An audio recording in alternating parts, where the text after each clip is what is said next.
पुन्हा एकदा प्रभूने जो दिवस आपल्या सर्वांना दिलेला आहे आणि मागील दिवसामध्ये आपल्या सर्वांना आशीर्वादित करून त्याच्या वचनातून तो शिकवत आहे, यासाठी आपण परमेश्वराला गौरव देऊया. Let's give glory to the Lord for giving another day and what He's teaching to us. मंडळीतल्या उपासनेमध्ये आपण लूक आणि तिता या दोन पुस्तकांमधून आपण शिकत आहोत आणि परमेश्वर आपल्या सर्वांना आशीर्वादित करत आहे, म्हणून मी परमेश्वराचा गौरव करतो. These days we are learning from Luke and Titus, and the Lord is helping us. I give glory to Him. आज सकाळी पुन्हा एकदा आपण तिताच्या पत्रातल्या तिसऱ्या अध्यायातील शेवटच्या भागामध्ये आपण आहोत. We are in the last portion of Titus. मागील वेळेस आपण जे शिकलो ते तिताचं पत्र याचा तिसरा अध्याय आणि वचन 6 ते 8 इथपर्यंत आपण पाहिलं होतं. त्याच्यामध्ये पवित्र आत्मा कशा प्रकारे देवाने आपल्याला दिलेला दुसरा कैवारी आहे याविषयी आपण पाहिलं. In the last sermon from Titus, we learned things from 6 to 8, and especially we learned about the Holy Spirit. आणि ख्रिस्ताच्या स्वर्गरोहणानंतर हा देवाचा कैवारी पवित्र आत्मा कशा प्रकारे विश्वासणाऱ्यांचं रक्षण करतो, विश्वासणाऱ्यांचं सहाय्य करतो, त्याचं कार्य काय आहे, ह्या सर्व गोष्टी आपण वचन 6 ते वचन 8 मध्ये आपण पाहिल्या. And after the ascension of Jesus Christ, Lord Jesus sent His Spirit into our lives. He guides us, leads us, and He blesses our lives. आज सकाळी आपण वचन 9 ते वचन 11 या 3 वचनांवरती आपण मनन करणार आहोत. And this morning we are meditating on 9 to 11. वचन 9 ते 11 कृपा करून कोणीतरी आपल्यासाठी वाचा. May I request some of you to please read this portion.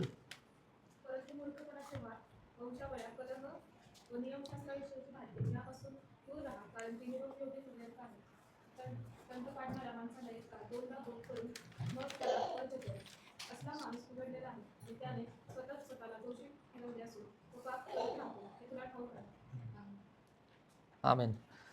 आपल्या सर्वांना माहिती की तिता जो आहे तो क्रेत बेटावरील मंडळांमध्ये कार्य करत आहे, सेवा करत आहे. आणि पौल तिताचं पत्र जे आहे ते तिताला मार्गदर्शन करण्यासाठी कशा प्रकारे त्या मंडळांचं पुढारीपण आणि संरक्षण करावं याविषयी तो मार्गदर्शन तिताच्या पत्रातून करत आहे. Apostle Paul was guiding this young leader Titus, and he was appointed on the island of Crete. आणि देवाच्या वचनातून तो अनेक गोष्टीविषयी तिताला मार्गदर्शन करतो. मंडळीचे वडील कसे निवडावे, मंडळीमध्ये खोट्या शिक्षणापासून कसं दूर राहावं, मंडळीमधले जे विविध गट आहेत त्यांना कशा प्रकारे तू बोध करावास, अशा विविध विषयांमधून तो तिताला शिकवत आहे. Apostle Paul was helping him, guiding him how to appoint an elders or the elders, and then what instructions he should give to the different groups in the church. तिसऱ्या अध्यायामध्ये आपल्याला पाहायला मिळतं की तिताला पौल या गोष्टींची आठवण करून देत आहे की तो त्याने जे शिक्षण मंडळीला द्यावं ते विशेष करून देवाच्या वचनावरती आधारित असावं. देवाने कशा प्रकारे सुवार्तेद्वारे या मंडळीचं तारण केलेलं आहे याच्याविषयी तू आठवण करून द्यावीस, असं तो तिसऱ्या अध्यायामध्ये तो सांगतो. And Paul was teaching Titus that the sermons or the instruction that Titus would be giving to the church, that would be based. सांगतो आणि कोणत्या गोष्टी टाळाव्यात याच्याविषयी खात्रीने वचन 9 मध्ये तो सांगत आहे. And in verse 8 he's saying which things are trustworthy you need to teach with certainty, and he's also teaching in verse 9 that the things that he should be avoided, those things also should be with confident. वचन 8 मध्ये तो त्याला सांगत आहे की ज्या गोष्टी देवावर विश्वास ठेवणाऱ्या लोकांनी हेतुपुरस्पर कराव्यात, आपला वेळ, आपला पैसा, कौशल्य यांचा वापर करून सत्कर्म करावेत, चांगल्या गोष्टी कराव्यात, याच्याविषयी तो सांगत आहे. And he's teaching that Lord's people should devote themselves to the good works. They should use their talents, their money for the God's glory. आणि त्या चांगल्या गोष्टींद्वारे विश्वासणाऱ्यांची जी साक्ष आहे ती इतर लोकांसमोर अतिशय प्रभावीपणे प्रकट होईल. And because of these good works, the testimonies of the believers will be displayed, manifested before the people. आता वचन 9 मध्ये परंतु हा जो शब्द आहे तो विरोधाभास दाखवतो दोन गोष्टींमध्ये. Word but is showing the contrast. पहिली गोष्ट जे चांगलं आहे त्याच्या विरुद्ध जे व्यर्थ आहे त्याच्यामध्ये. First he taught what is good or trustworthy. त्याच्या विरुद्ध जे व्यर्थ आहे. And then the things which are not right. दुसरी गोष्ट ज्या गोष्टी उपयोगी आहेत त्याच्या विरुद्ध ज्या गोष्टी निरुपयोगी आहेत. And the contrast is the things which are useful and the things which are not useful. आणि त्यासोबत ज्या गोष्टी करण्यासाठी दक्षता घ्यावी त्या गोष्टी आणि ज्या गोष्टी टाळाव्यात त्या गोष्टी किंवा वर्ज्य कराव्यात अशा गोष्टी. And he is teaching the things that we should be carefully doing and the things we should be carefully avoiding. पहिल्या अध्यायामध्ये तिथाच्या 9 ते 15 मध्ये आपल्याला समजतं की क्रेत बेटावरील मंडळांमध्ये अनेक शिक्षक आले होते. त्यांनी अनेक प्रकारे लोकांना शिक्षण दिलं होतं. And on this island of Crete, many people, especially the false prophet, came and they were misleading God's people. आणि ते व्यर्थ बोलणारे होते, ते भ्रष्ट होते. ते विश्वासाची कबुली द्यायची, परंतु त्यांचं जीवन जे होतं ते अमंगळ प्रकारचं होतं. We learn that they were professing the faith, but their lives were not matching according to their profession of faith. त्यांचा हेतू जो होता तो केवळ पैसे मिळवणं, विश्वासाची लूट करणं आणि लोकांचा विश्वासापासून नाश करणं, असा प्रकारचा त्यांचा हेतू होता. They were greedy, and the single motive was to earn the money on the lives of the people. आणि म्हणून पौल जो आहे तो त्याला सांगत आहे की अशा लोकांची तोंड तू बंद कर, अशा लोकांचे दोष पदरी घाल, अशा लोकांना ताकीद दे आणि मंडळीला अशा लोकांपासून तू बचाव. And Apostle Paul was teaching Titus that his duty is one of the duties to protect the church, give warning to such false prophets, those who are misleading God's people. आणि अशा प्रकारे तो तिथाची जी भूमिका आहे, मंडळीमध्ये जे कार्य आहे, की मंडळीचं सर्व प्रकारच्या असत्यापासून आणि खोट्या शिक्षकांपासून बचाव करणं हे मंडळीच्या पुढाऱ्यांचं कार्य आहे. And the pastors or the leaders' work is to protect the sheep or the church from the false prophets.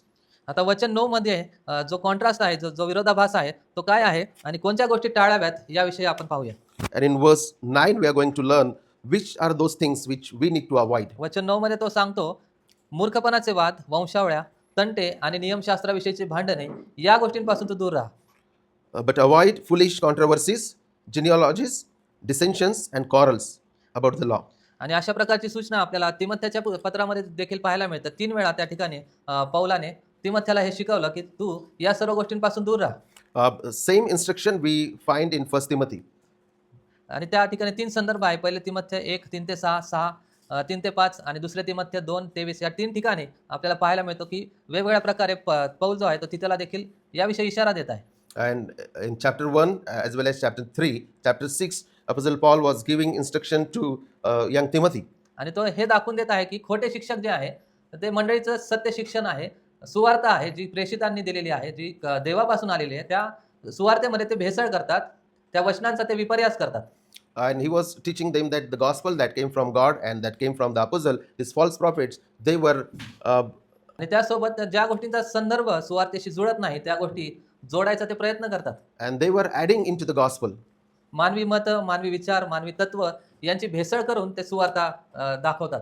Human tradition and human philosophies they were adding to the gospel. आणि त्यांच्या अशा प्रकारच्या शिक्षणामुळे, भेसळीमुळे गोंधळ निर्माण होतो. विश्वासणाऱ्यांचा वेळ त्याच्यामध्ये खर्च होतो. And because of such things, the lives of the believers are threatened. आणि पहिली गोष्ट त्या ठिकाणी सांगितली आहे की मूर्खपणाचे वाद या तुम्ही टाळा किंवा यापासून तू दूर राहा. Here it is told that avoid foolish controversies. आणि फुलिश की ज्याला मूर्खपणा म्हटलेलं आहे, म्हणजे समंजसपणाचा अभाव नाही किंवा शहाणपणा नसणं. Foolish means there is no wisdom or no understanding in that. आणि पवित्र शास्त्रामध्ये मूर्खपणा हा जो शब्द आहे तो फक्त बौद्धिक ज्ञानाची कमतरता असणं एवढ्याच पुरता मर्यादित नाहीये. Foolish, according to the Bible, is not that we do not have the mental capacity. तर मूर्ख हा शब्द अशा लोकांचं चित्र दाखवतो जे देवाची वास्तविकता, देवाची इच्छा, त्याच्याविषयीचे जे सत्य आहे ते नाकारतात. Foolish, according to the Bible, is people who reject the truths of the Bible or truths of God. आणि पौल या ठिकाणी सांगत आहे की मूर्खपणाचे वाद यांच्यापासून तू दूर राहा. And Apostle Paul is teaching that avoid foolish controversies. आणि अशा प्रश्नाविषयी चर्चा ज्याच्याविषयी पवित्र शास्त्र काही बोलत नाही, अशा गोष्टी ज्या रहस्य आहेत, ज्या केवळ देवालाच ठाऊक आहेत, अशा भविष्यवाण्या ज्याचा अर्थ लावणं हे मूर्खपणाचं आहे, त्याच्यामध्ये वेळ घालवणं हे मूर्खपणाचं आहे. अशा प्रकारे या ठिकाणी पौल सांगत आहे. There are many things which are not recorded in the Bible. We can call that there are some secrets or mysterious things which are not recorded in the Bible, but people want to discuss on that. So Apostle Paul is teaching that avoid such things. आणि पौल हे दाखवत आहे की त्याच्यामध्ये वेळ घालवणं हे मूर्खपणाचं आहे. And he is saying that spending time on those things is not beneficial. उदाहरणार्थ लोक अशा प्रकारचे प्रश्न विचारतात की देवाने उत्पत्तीमध्ये जी निर्मिती केली 6-7 दिवसांमध्ये, त्याच्या पलीकडे सुद्धा देवाने अजून काही गोष्टी निर्माण केल्या, त्या काय असतील त्याच्याविषयी आपण विचार करू. And there are some people who discuss that there are some things God created in 6 days, but are there some more things that God created but not recorded? Let us find out those things. आणि अशा प्रकारे ते विश्वासणाऱ्यांना देवाच्या कार्यापासून, देवाच्या सत्यतेपासून भडकवतात. And in this way people mislead God's people. आणि पौल विशेष करून या तिथाला हे सांगत आहे की अशा गोष्टींपासून सावध राहा, अशा गोष्टींची चर्चा करणं तुम्ही टाळा. Apostle Paul is teaching to Titus that avoid such things that will take your time. पवित्र शास्त्र आपल्याला स्वतःसाठी आणि मंडळीसाठी शुद्ध आणि सुज्ञ अशा प्रकारचे प्रश्न विचारण्यासाठी उत्तेजन देतं. And the Bible provokes us or encourages us to ask the good questions of our faith.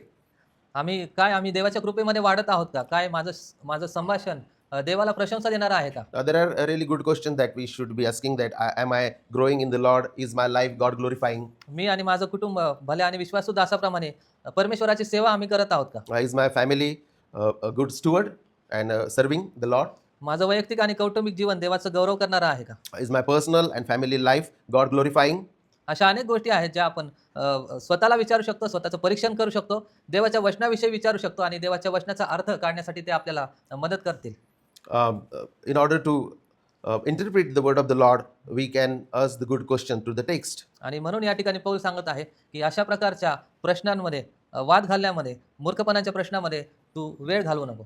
And therefore Apostle Paul is instructing Titus not to spend his time in such foolish controversies. दुसरी गोष्ट त्या ठिकाणी तो सांगत आहे, ज्या वंशावळ्या आहेत त्याच्याविषयीचे जे प्रश्न आहेत, त्याच्याविषयीची जी चर्चा आहे ती तू टाळ. He is also telling Titus to avoid the questions on the genealogies. खोटे शिक्षक जे होते ते वंशावळ्याचा विपर्यास करत होते आणि विश्वासणाऱ्यांना भगत होते. The false teachers, they were misinterpreting the genealogies.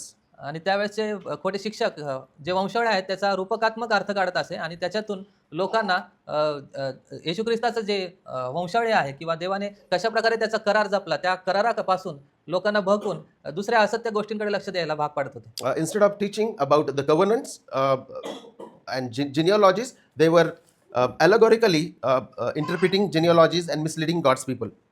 आपल्याला माहिती आहे की पवित्र शास्त्रामध्ये जी वंशावळी दिलेली आहे वेगवेगळ्या ठिकाणी वेगवेगळ्या पुस्तकांमध्ये, त्या देवाचा करार, देवाचा विश्वासूपणा, देवाने कशा प्रकारे त्याचं अभिवचन पूर्ण केलं हे दाखवण्यासाठी देवाने वंशावळ्या दिलेल्या आहेत. The genealogies in the Bible is given to show that how God kept the covenant and how faithful He is. खोटे शिक्षक याचा विपर्यास करून विश्वासणाऱ्यांना व्यर्थ अशा गोष्टींकडे भकवत होते. And false teachers, they were misinterpreting the genealogies and they were misleading people of God.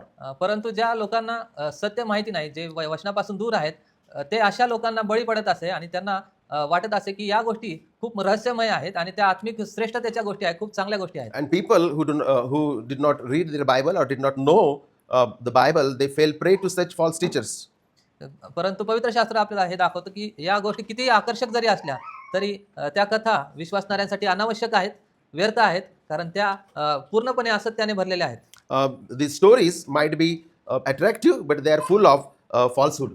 आणि त्या आपल्याला आपला प्रभू येशू ख्रिस्त जो महान मेंढपाळ आहे त्याच्या वाणी त्या नाहीत हे आपल्याला समजतं. And we learn that this is not the voice of our Lord Jesus Christ. पुढे नियमशास्त्राविषयीची जी भांडणे आहे त्याच्याविषयी तो सांगत आहे. And he's teaching him to avoid even the quarrels about the law. खोटे उपदेशक जे होते ते मोशेचं नियमशास्त्र हे सुवार्थ्याचा जो विश्वास आहे त्याच्याशी जोडायचा प्रयत्न करत होते. The false teachers, they were combining the grace or the gospel and the law. आणि नीतिमत्व मिळवण्यासाठी, देवासमोर नीतिमान ठरण्यासाठी सुंता करणं, सण पाळणं, शब्बात पाळणं या गोष्टी गरजेच्या आहेत अशा प्रकारे ते लोकांना शिकवत होते. And they were imposing Sabbath as well as the feast and the sacrificial system and circumcision on God's people. परंतु देवाची सत्य सुवार्थ आपल्याला शिकवते की आपण सर्व कृपेने येशू ख्रिस्ताद्वारे, येशू ख्रिस्तावरील विश्वासाच्या द्वारे नीतिमान ठरलेलो आहोत. But the true gospel teaches that by grace through Jesus Christ we have been declared righteous. परंतु दुःखाची गोष्ट ही आहे की अनेक विश्वासणारे जे वचनापासून दूर आहेत, मंडळीपासून दूर आहेत, वचनाविषयी अज्ञानी आहेत, ते अशा पाखंडी शिक्षणाला बळी पडतात. People who don't read their Bible and their people who are away from the church, they fell prey to such kind of stupid teachings. खोट्या शिक्षणाच्या प्रभावाखाली येऊन ते स्वधार्मिक बनतात, गर्विष्ठ होतात, ज्ञानाने फुगतात, परंतु शेवटी ते पापात पडून त्यांचा नाश होतो. Under the influence of such false teachings, people they become proud. आणि वचन 10 मध्ये आपल्याला पाहायला मिळतं की पौल आता या तिताला पुढारी या नात्याने या खोट्या शिक्षकांविरुद्ध, खोट्या शिक्षणाविरुद्ध कसली भूमिका घ्यावी किंवा त्याने याच्याविषयी काय उपाय योजना कराव्यात वचन 10 आणि 11 मध्ये आपल्याला पाहायला मिळतं. And Apostle Paul is teaching to Titus what kind of steps he need to take in order to stop these people. आणि त्या ठिकाणी म्हटलेलं आहे की पाखंडी माणसाला एकदा दोनदा बोध केल्यानंतर वर्ज्य कर. As for a person who stirs up division, after warning him once and then twice, have nothing more to do with him.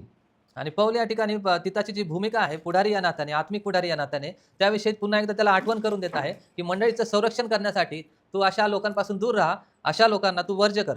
Apostle Paul is teaching him that Titus, he needed to avoid such people. आणि तिथाचं हे कार्य होतं की मंडळीला आत्मिक नाशाकडे नेणाऱ्या खोट्या शिक्षणापासून त्याला वळवायचं होतं. And the duty Paul gave to Titus is that he needs to protect the people of God from such destructive heresies. कारण जे खोटे शिक्षण आहे त्याचे गंभीर परिणाम विश्वासणाऱ्यांवरती आणि मंडळीवरती होते. Because this false teaching brings the false influence on the people of God. देवाच्या वचनामधून आपण पाहिले तर कशा प्रकारे परिणाम होतात, तर पहिली गोष्ट ते खोटं शिक्षण जे आहे ते मंडळीला गोंधळात पाडतं. The false teaching confuses the church. पहिले तिमोथी 1:19 मध्ये म्हटलेलं आहे की ते विश्वासरूपी तारू जे आहे ते त्या खोट्या शिक्षणामुळे फुटलं जातं. We learn that the false teaching destroys the faith of God's people. आणि अशा प्रकारच्या शिक्षणामुळे निंदा होते, ऐकणाऱ्यांचा नाश होतो आणि अनती पसरण्यासाठी उत्तेजन मिळतं. And false teaching produces unholy lives. मंडळीच्या ऐक्याला बाधा होते, फूट पडते, भांडणे आणि वाद होतात. Because of false teaching, there is a threat to the unity of the church. आणि म्हणून अशा प्रकारच्या वादांपासून सेवक या नात्याने, मंडळीचा पुढारी या नात्याने आणि विश्वासणारे या नात्याने या गोष्टींपासून दूर राहिलं पाहिजे. And as the leader of the church, he is telling him to stay away from all those heretical people and heresies. वचन 10 मध्ये मंडळीचं जे अनुशासन आहे त्याच्याविषयी तो आता त्याला सांगत आहे. ते अनुशासन अशा वेळेस ते अंमलात आणणं गरजेचं आहे. He's telling him to use the discipline in the church. आणि मंडळीच्या पुढाऱ्याचं हे कार्य आहे, विश्वासणाऱ्यांचं देखील हे कार्य आहे की जे पाखंडी शिक्षण आहे, जे सुवार्तेशी जुळत नाही, जे देवाच्या वचनामध्ये प्रकट केलेलं नाही, अशा गोष्टींना ओळखणं आणि त्यांच्यापासून दूर राहणं. This is the duty of the leader of the church as well as the entire church to stay away from such heretical teachings. वचन 10 मध्ये तो सांगत आहे की अशा लोकांना तू ताकीद दे, त्या माणसाला बोध कर. He's saying that warn such people once and twice. पाखंडी लोक जे आहेत ते देवाच्या वचनाला मान्य करत नाही, त्याचा अधिकार मान्य करत नाही, तर त्याच्या विरुद्ध स्वतःचं तर्क, स्वतःचं मत, हे सत्य आहे त्याचं समर्थन ते करतात. False teachers, they do not accept the good teachings of the Bible and they reject even God. आणि दुसरे थेसलोनिकरास पत्र याचा 3रा अध्याय वचन 14 आणि 15 आपण वाचूया. 2 Thessalonians chapter 2. चॅप्टर 3 14 आणि 15 Chapter 3, 14 and 15. कोणीतरी वाचा.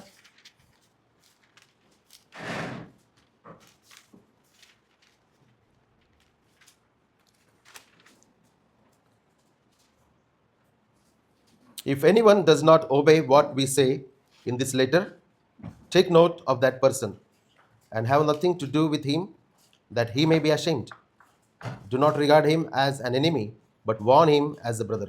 या ठिकाणी सांगितलेलं आहे की या पत्रातील आमच्या वचनाला जर कोणी मानत नाही तर त्याची खूनगाठ बांधा व त्याला लाज वाटावी म्हणून त्याची सोबत धरू नका. Yes, very clearly it mentions that to avoid such person and warn him so that he may feel ashamed. आणि या ठिकाणी आपण जर पाहिलं की देवाच्या वचनामध्ये मत्तय 18 आणि वचन 15 ते 17 मध्ये देखील अशा लोकांना कशा प्रकारे बोध करावा किंवा त्यांना सहभागितेपासून कशा प्रकारे दूर ठेवावं याची एक पद्धत दिलेली आहे. Matthew chapter 18, 15 to 17 teaches how the discipline should be executed in the church. आणि त्या ठिकाणी सांगितलं आहे जर असा एखादा व्यक्ती आहे जो मंडळीमध्ये फूट पाडतो किंवा तो जो देवाच्या लोकांना भडकवतो त्याला तुम्ही अगोदर जाऊन ताकीद द्या, त्याला समजावून सांगा. People who are disturbing the church and they are threat to unity of the church, the Bible teaches that we need to go and talk to such people. आणि त्या ठिकाणी सांगितलं जर तुझ्या भावाने तुझ्या विरुद्ध पाप केले तर जा आणि तो एकटा असता तू त्याचा अपराध त्याला दाखव, त्याने तुझे ऐकले तर तू आपला भाव मिळवला आहे. परंतु जर त्याने ऐकले नाही तर तू आणखी 1-2 आपल्या बरोबर घे, अशासाठी की 2 किंवा 3 साक्षीदारांच्या तोंडाने प्रत्येक शब्द ठरावा. आणि त्याने त्यांचे ऐकण्याचे नाकारले तर मंडळीला कळव, आणि त्याने मंडळीचेही ऐकण्याचे नाकारले तर तो तुला इतर राष्ट्रांच्या लोकातला माणूस व जकातदार यांच्यासारखा असो. Matthew 18, 17 onwards. 15 to 17. Sorry, 15 to 17. If your brother sins against you, go and tell him his fault between you and him alone. If he listens to you, you have gained your brother. But if he does not listen, take 1 or 2 others along with you, that every charge may be established by the evidence of 2 or 3 witnesses. If he refuses to listen to them, tell it to the church. And if he refuses to listen even to the church, let him be to you as a Gentile and a tax collector. Yes. आणि या ठिकाणी पापात असलेला मनुष्य ज्याने तुझ्या विरुद्ध पाप केलेलं आहे असं म्हटलेलं आहे. आणि या ठिकाणी तिथामध्ये आपल्याला पाहायला मिळतं जो पाखंडी आहे, जो अन्य शिक्षण देतो त्याच्याविषयी सांगितलेलं आहे. आणि त्याच्यासाठी देखील याच प्रकारची प्रक्रिया आहे की त्याला एकदा किंवा दोनदा बोध केल्यानंतर तू वर्ज्य कर, अशा प्रकारे त्याला तो सांगत आहे. Some similarities we see here that once or twice warn him and then avoid that particular person. पश्चाताप न करणाऱ्या आणि देवाच्या अधिकाराला न मानणाऱ्या व्यक्तीला आम्ही सहभागितेतून दूर ठेवणं ही शिस्त लावण्याची एक पद्धत आहे. And the discipline is that people who are not committing themselves to the authority or to the word of the Lord, according to the Bible, they should go out. आणि दुसरे योहान वचन 9 ते 11 मध्ये देखील आपल्याला पाहायला मिळतं की अशा लोकांचा आपण पाहुणचार करू नये आणि त्यांच्या पापाला आपण उत्तेजन देऊ नये. Second John chapter 9 and 10, John was saying that don't entertain such people and even do not take these people inside your home, यासाठी की इतर विश्वासणाऱ्यांचं या असत्यापासून बचाव व्हावा, नाशापासून बचाव व्हावा. so that the people of the Lord be protected from such heretical people. आणि अनुशासनाला ज्यावेळेस मंडळी साथ देते, मंडळी एकमताने या सर्व गोष्टी करते, त्यावेळेस जे सुवार्तेवरील सत्य आहे, सुवार्तेवरील विश्वास आहे, त्याचं आपण जतन करतो.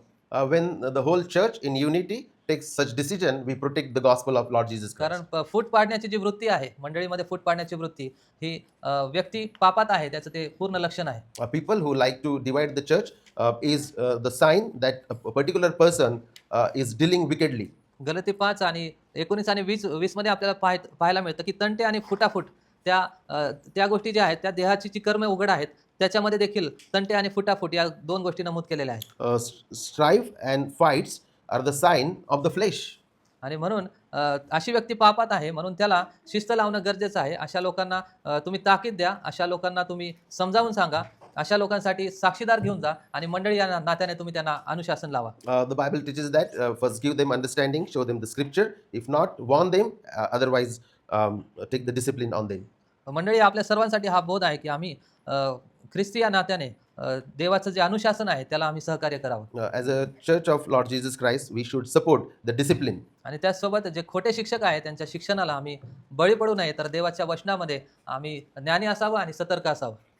We should have proper understanding of the word of the Lord so that we can reject the heretical false teachings. त्याचसोबत जे अनुशासन आहे किंवा शिस्त लावणं आहे, त्याची प्रक्रिया काय आहे आणि ते कशा प्रकारे सहाय्य करणार आहे हे देखील आम्ही समजून घ्यावं.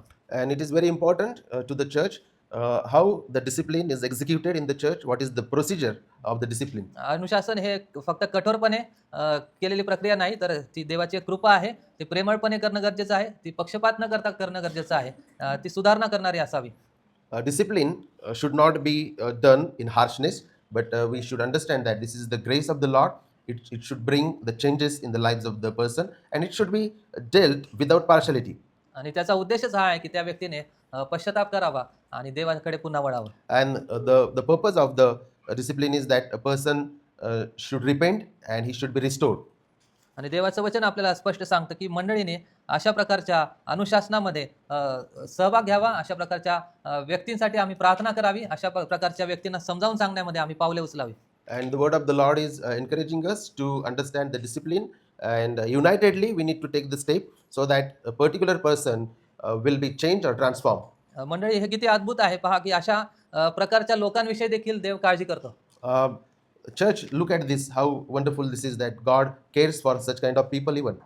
जे पापात आहेत आणि जे पाखंडी शिक्षण देतात, मंडळीला भडकवतात, तरी देखील त्यांच्यासाठी देखील देवाने आपल्या कृपेमध्ये एक प्रोव्हिजन केलेलं आहे.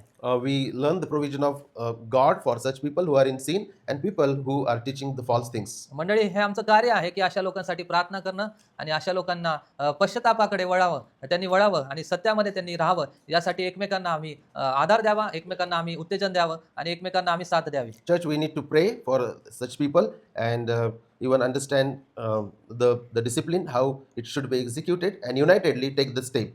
वचन 11 मध्ये आपण जाऊया. वचन 11 सांगतं, कारण हे तुला ठाऊक आहे की असा मनुष्य बहकला आहे, त्याने स्वतःला दंडपात्र ठरवले असून तो पाप करीत राहतो. Knowing that such person is wrapped and sinful, he is self-condemned.